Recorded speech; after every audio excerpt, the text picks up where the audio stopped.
វាខ្សាច់នេះធ្វើឲ្យថ្មពប្រេះទឹករួចផុតពីការវាយប្រហារនៃចរន្តទឹកខ្លាំងដូច្នេះមិនសូវមានភូទេទឹកថ្លាល្អត្រីក៏មានច្រើន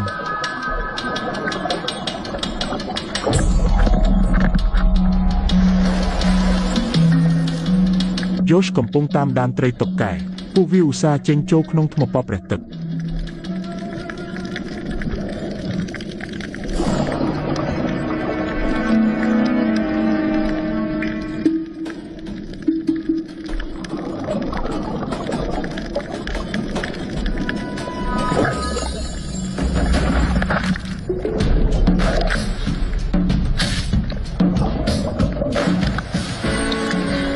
ធ្វើបានល្អណាស់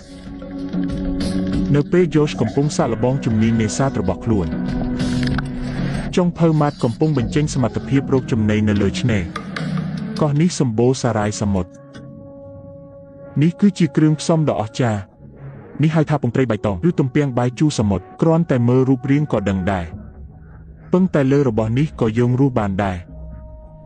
ព្រោះវាមានជីវជាតិច្រើនសម្បូរជាតិដែកអាចញ៉ាំឈើបាននិងធ្វើឲ្យអ្នកមានអារម្មណ៍ថាវាបែកផុសក្នុងមាត់ស្រដៀងនឹងពងត្រីកាវីយ៉ាដែរទើបមានមនុស្សច្រើនចំណាយលុយធំដើម្បីភ្លក់វាតែនៅទីនេះវាដុះតាមធម្មជាតិនិងមិនគិតលុយចាប់បានត្រីប៉ុន្មានក្បាលហើយយូសបន្តស្វែងរកខ្យងងាវនៅក្រោមថ្មក្នុងនាមជាអ្នកមុជទឹកដ៏ស្ទាត់ជំនាញគាត់អាចទប់ដង្ហើមក្រោមទឹកបាន3នាទីប៉ុន្តែដោយសារបានញ៉ាំតែដូងកម្លាំងក្នុងខ្លួនគាត់ពេលនេះខ្សោយណាស់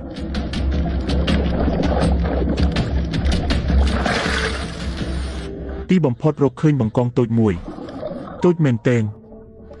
នៅខាងក្រោមនេះខ្ញុំទុកកាំភ្លើងបាញ់ត្រីនៅទីនោះសិនសង្ឃឹមថានឹងរកបានច្រើនជាងនេះ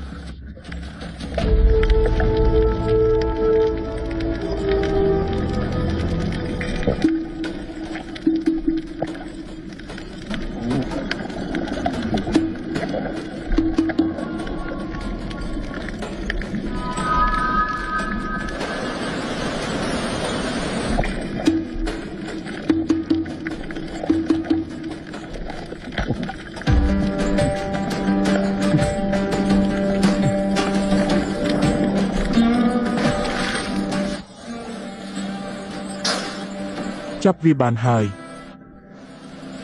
ពណ៌ខ្លួនវាស្រស់ស្អាតណាស់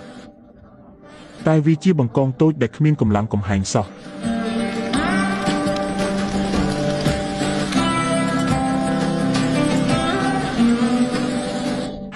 ហាព្រះអើយពិតជាមិនអន់ទេអស្ចារ្យណាស់សម្បូរពងណាស់មែនហើយច្រើនមែនអស្ចារ្យណាស់ធ្វើបានល្អអស្ចារ្យមែនមកជើងនេះគួរសមទេប្រកាសជាសំហើយប្រញាប់ទៅធ្វើម្ហូបទៅ4ថ្ងៃក្រោយមកម៉ាត់និងយូសទីបំផុតអាចធ្វើអាហារពេលធំមួយពេលហើយពេលនេះខ្ញុំនឹងដាក់គ្រប់យ៉ាងចូលឆ្នាំងចំហុយនេះគឺជាវិធីចម្អិនដ៏ស័ក្តិសមបំផុតសម្រាប់គ្រឿងសមុទ្រស្រស់ឆ្ងាញ់យើងបែរមុខទៅសមុទ្រទាំងនេះជាត្រីមកពីសមុទ្រពិតជាអស្ចារ្យណាស់សម្រាប់ចុងភៅយើងតែងតែប្រើគ្រឿងផ្សំស្រស់បំផុតមកធ្វើម្ហូបបង្កងនេះគួរឲ្យស្រឡាញ់បែបនេះខ្ញុំមិនអាចធ្វើឲ្យខូចតម្លៃទេរសជាតិច្បាស់ជាឆ្ងាញ់មិនខានពងបង្កងឬហៅថាពងបង្កងមានរសជាតិឆ្ងាញ់ពិសាជាគ្រឿងផ្សំដែលមានតម្លៃខ្ពស់ស្រស់មែនទែន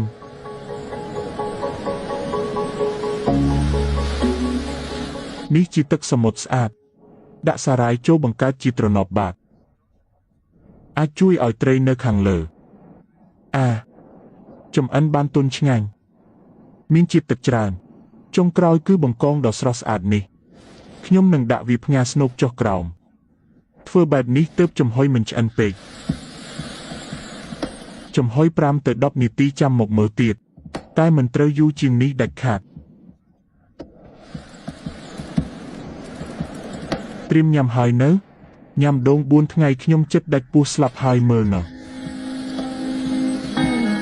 វ៉ាវស្អាតណាស់ធំក្លិនមើលឈ្ងុយណាស់កុំចេះតែមើលមិនញ៉ាំបានទេរសជាតិវាទាក់ទាញណាស់រសជាតិសារាយតាឯងធ្លាប់ញ៉ាំវាពីមុនទេខ្ញុំចង់ញ៉ាំត្រីអាចញ៉ាំត្រីបានទេរសជាតិឆ្ងាញ់ណាស់ភ្លក់សាច់នេះមើលមិនអន់ទេមែនទេ ឆ្ងាញ់ជាងដូងដាច់រសជាតិបង្កងឆ្ងាញ់លើសលប់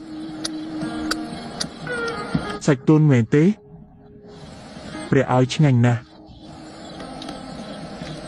នៃភ្លក់នេះមើលនេះគឺទំពាំងបាយជូរសមុទ្រអារម្មណ៍ពេលវាបែកក្នុងមាត់ដូចជាពងត្រីកាវីយ៉ារសជាតិមិនអន់ទេមែនទេឆ្ងាញ់ណាស់ព្រះឲ្យចំណាយពេលរកយ៉ាងយូរទើបបានញ៉ាំម្ហូបមួយឆ្នាំងដ៏សាមញ្ញបំផុតនេះយើងឃ្លាន4ថ្ងៃមកហើយគឺរងចាំតែម្ហូបមួយឆ្នាំងនេះឯងបែកញើសហូរឈាមទើបបានញ៉ាំមួយពេលសម្រាប់មនុស្សជាតិគ្រប់យ៉ាងគឺស័ក្តិសមហើយវាពិបាកជាងការគិតរបស់ខ្ញុំទៅទៀតទីនេះមិនមែនជាឋានសួគ៌ក៏ត្រពេកតែអាចរកម្ហូបបានដោយងាយនោះទេត្រូវប្រឹងប្រែងអស់ពីសមត្ថភាពទើបអាចរកអាហារបានកម្លាំងចិត្តអស់រលីងទៅហើយ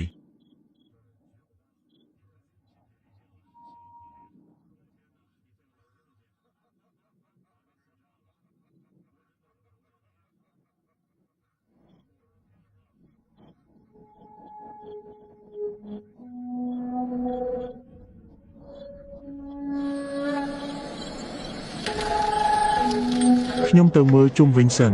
តាមទ្រឹស្ដីនៅទីនេះមានសុវត្ថិភាពប៉ុន្តែខ្ញុំមានកម្លាំងគ្រប់គ្រាន់ត្រឡប់ពីទីនេះទៅខាងទៀតនៃកោះប៉ុន្តែទឹកសល់មិនច្រើនទេម៉ាត់និងយ៉ូសត្រូវចាក់ចេញពីវាលខ្សាច់នេះតាំងពីព្រលឹមត្រឡប់ទៅជំរុំនៅលើកោះភីឡាធីកាវិញដើម្បីធ្វើដំណើរត្រឡប់បានលឿនពួកគេប្រើអង្រឹងរបស់ម៉ាត់ធ្វើជាក្តោងល្អណាស់ខ្យល់កំពុងបក់មកពីផ្លូវធំនៅតាមផ្លូវយ៉ូសប្រើខ្សែចងជាប់នឹងថ្មប៉ព្រះទឹកដើម្បីទប់ក្បូនរុស្ស៊ីធ្វើបែបនេះនឹងមានកន្លែងនេសាទមួយទៀតចងក្បូនរុស្ស៊ីជាប់នឹងថ្មប៉ព្រះទឹកប្រសិនបើក្បូនអាចទប់ទល់នឹងចរន្តទឹកខ្លាំងបាន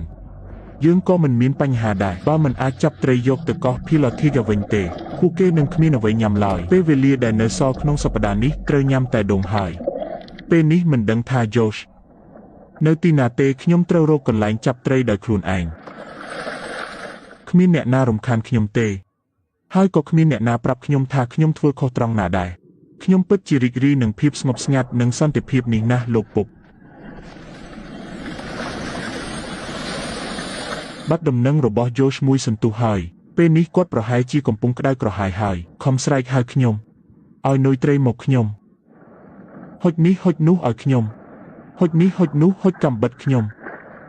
តែខ្ញុំមិនដឹងថាគាត់នៅណាទេចាំបន្តិចព្រះឲ្យចប់ហើយពេលនេះមានបញ្ហាហើយយើងកំពុងរសាត់តាមទឹកយើងគួរតែត្រូវបានចងជាប់នៅត្រង់នេះ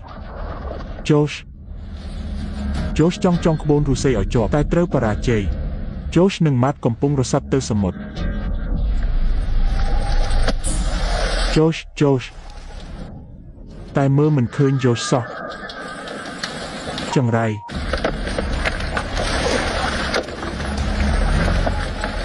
យ៉ូស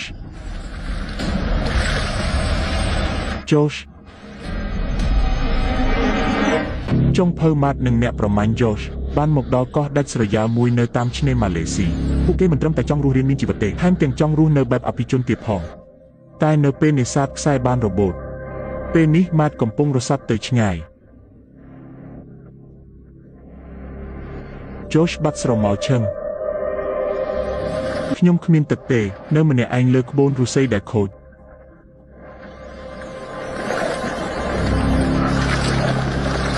ស្ថានភាពមិនល្អទេ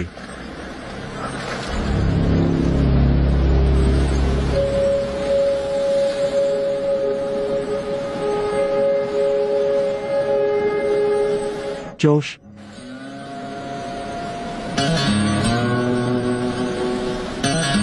ខ្ញុំរសាត់ទៅបាត់ហើយអាល្ងងគិតថាដំណើរនេសាទរបស់យើងចប់ត្រឹមនេះហើយអញ្ចឹងបន្តដំណើរទៅមុខទៀត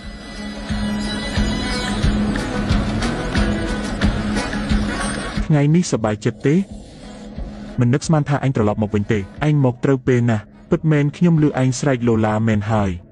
ខ្ញុំស្រែកតតែហត់ដូច្នេះខ្ញុំគិតថាល្អបំផុតគឺត្រឡប់មកក្បូនរុស្ស៊ីវិញពេលនេះខ្យល់ខ្លាំងណាស់ឯងមើលព្រឹកមិញយើងនៅទីនោះឃើញទេពីមុនយើងនៅខាងជើងបំផុតនៃកោះពេលនេះនៅខាងត្បូងបំផុតនៃកោះទឹកសាបអស់ហើយ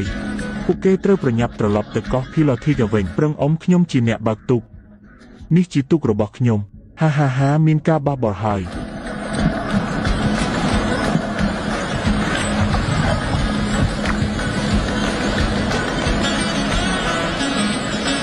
ទីបំផុតចូលដល់ច្រាំងហើយមកដល់ផ្ទះហើយហាហាហាល្អណាស់ពិតជាការផ្សងព្រេងដ៏អស្ចារ្យយ៉ាងហោចណាស់យើងបានត្រឡប់មកវិញឯងញ៉ាំអីហ្នឹងនៅមានដងទៀតហើយមិនចង់ញ៉ាំទេវាមើលទៅដូចជាមុខមនុស្សអាចញ៉ាំមួយហាហាជារបស់ឯងJoshខ្ញុំរសាត់បាត់ហើយហាហាហាឯងនឹងហើយដែលបែបនោះហាហាហា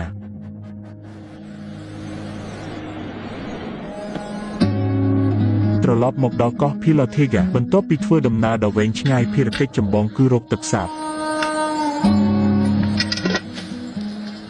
តែឆ្ងាយយ៉ាងនេះដើម្បីតែទឹកប៉ុណ្ណឹងយើងត្រូវចុះទៅខាងក្រោមនោះត្រូវរកឲ្យបានរុក្ខជាតិច្រើនជាងនេះទើបបានអូយេអូព្រះអាយអស្ចារ្យណាស់របស់នេះពិតជាពិសេសមែនទែននេះហៅថាដើមត្នោតនៅបងផ្នែកដែលអាចញ៉ាំបានគឺនៅចម្ងាយប្រហែល1ម៉ែត្រពីកំពូលវាគឺជាបន្លែមួយប្រភេទតែមិនមែនជាបន្លែធម្មតាទេជាទូទៅគេតែងចម្អិនវាជាមួយបន្លែដែលល្អប្រណីតបំផុតគឺដូចជាទំពាំងបារាំងជាដើមវាមានតម្លៃណាស់ថ្លៃកប់ពុកហេតុផលគឺឯងមើលបន្លាទាំងនេះទៅពួកវាប្រៀបដូចជាមុតដូចឡាមអញ្ចឹងនេះខុសពីការបេះពីចំការអ្នកស្រុកគឺមិនដូចគ្នាទេ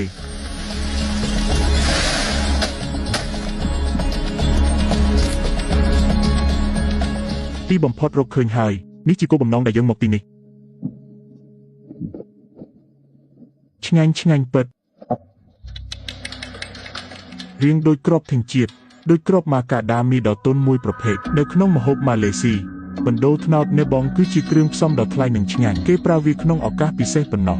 ខ្ញុំឆ្អែត5ថ្ងៃហើយពិតជាឆ្ងាញ់ណាស់វាស័ក្តិសមនឹងញ៉ាំជាមួយត្រីគ្រប់ប្រភេទគិតថាយប់នេះព្រះច័ន្ទពេញបូមមីនឹងមានត្រីហែចូលមកតាមទឹកជោប្រហែលអាចចាប់បានក្តាម1ឬ2យប់នេះឆ្លៀតពន្លឺព្រះច័ន្ទចុះទៅចាប់ត្រីល្អយើងគ្មានជម្រើសផ្សេងទេព្រះច័ន្ទពេញបូណមីទឹកជោខ្ពស់ជាងធម្មតា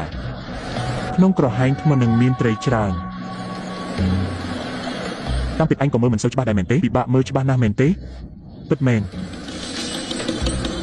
សប្តាហ៍នេះអ្វីហាក់បីដូចជាពិបាកទាំងអស់ពួកគេមានតែកាំបិតមួយប៉ុណ្ណោះដូច្នេះក៏សម្រេចចិត្តស្វែងរកខ្យងងាវ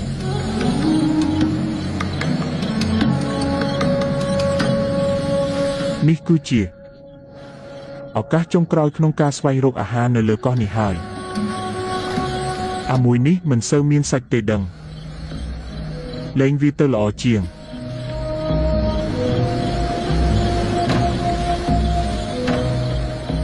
ត្រេបបែកក្រហមឯងប៉ះចំអីហ្នឹងព្រះឲ្យសម្លាញ់នោះជាអ្វី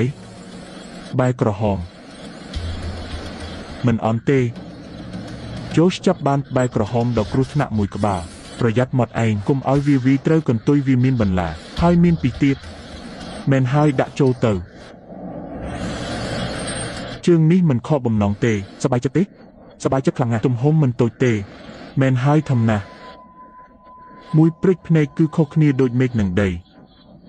តែជីវិតនៅទីនេះគឺបែបនេះឯងបែកក្រហមទម្ងន់3គីឡូជាលទ្ធផលធំបំផុតរបស់ពួកគេព្រឹកព្រលឹមម៉ាតក៏ចេញទៅរកគ្រឿងផ្សំគាត់ចង់ចម្អិនបែកក្រហមនេះឲ្យទៅជាម្ហូបកម្រិតភោជនីយដ្ឋាននៅទីនេះទំនងជាអាចរកឃើញដើមឈើហូបផ្លែរុក្ខជាតិប្រភេទនេះដុះនៅក្រោមកម្ដៅថ្ងៃវាមានលក្ខណៈខុសប្លែកពីរុក្ខជាតិផ្សេងនៅជុំវិញបន្តិចរចនាសម្ព័ន្ធស្លឹករបស់វាពិសេសណាស់បេះមួយសន្លឹកមកញីមើលអូតាមពិតវាជាស្លឹកការីយកស្លឹកការីបោះចូលក្នុងខ្ទះប្រេងក្តៅលាយជាមួយសាច់ដូងនិងទឹកដូងរសជាតិនឹងឆ្ងាញ់ណាស់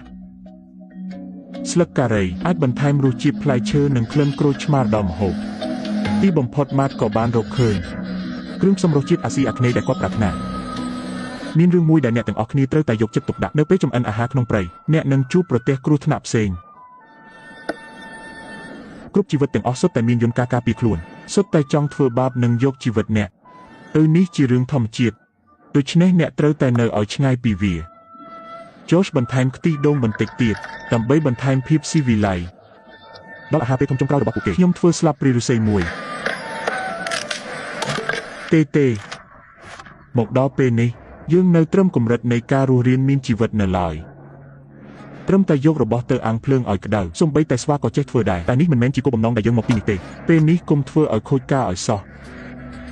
អាហាហាអូអាហាហាហាធ្វើមួយទៀតអង្គុយលើឆ្នេរខ្សាច់នៅឲ្យឆ្ងាយពីការវិតម្លៃផ្កាយ Michelin ដ៏គួរឲ្យធន់ព្រមទាំងអ្នកភ្លក់ម្ហូបដ៏គួរឲ្យធន់ទាំងនោះខ្ញុំមានអារម្មណ៍ថាធូរស្រាលណាស់ខ្ញុំត្រឡប់ទៅវិញល្អជាងមើលថាអាម៉ាត់ធ្វើដល់ណាស់ហើយសង្ឃឹមថាគាត់នៅតែរវល់ក្នុងផ្ទះបាយចុះអាហារពេលធំចុងក្រោយរបស់ពួកគេម៉ាត់ធ្វើម្ហូបបណ្ដូលត្នោតនៅបងលីការីបបែបក្រហមសាច់ដូងព្រះឲ្យពិតជាឆ្ងាញ់មែនរសជាតិមិនអន់ទេនេះជាស្លឹកការីមានក្លិនក្រអូបប្រហើរទើបអាចធ្វើឲ្យមនុស្សនឹកឃើញដល់ទីនេះនឹកឃើញដល់អ្វីដែលយើងបានជួបប្រទះនៅទីនេះក្នុងសប្តាហ៍នេះធ្វើការសម្រេចមិនអន់ទេទឹកស៊ុបខាប់ល្អការផ្សំគ្រឿងក៏បានល្អថែមទាំងមានត្រីក្លិនឈ្ងុយនៃសាច់ត្រីលីឡំគ្នាធ្វើឲ្យឃ្លានតែម្ដងហេតុអីចំណាយពេលដល់ទៅ7ថ្ងៃទើបជោគជ័យទីនេះបរិស្ថានលំបាកណាស់លំបាកខ្លាំងណាស់សម្រាប់ខ្ញុំតតែដល់វិនាទីចុងក្រោយទើបជោគជ័យខ្ញុំនឹងត្រឡប់ទៅផ្ទះវិញដោយក្តីរំភើបជាមួយនឹងអនុស្សាវរីយ៍ដ៏ផ្អែមល្ហែមយើងឆ្លងកាត់ការលំបាករាប់មិនអស់ទើបបានជោគជ័យមើលទឹកប៉ាល់មកទទួលយើងមកដល់ហើយ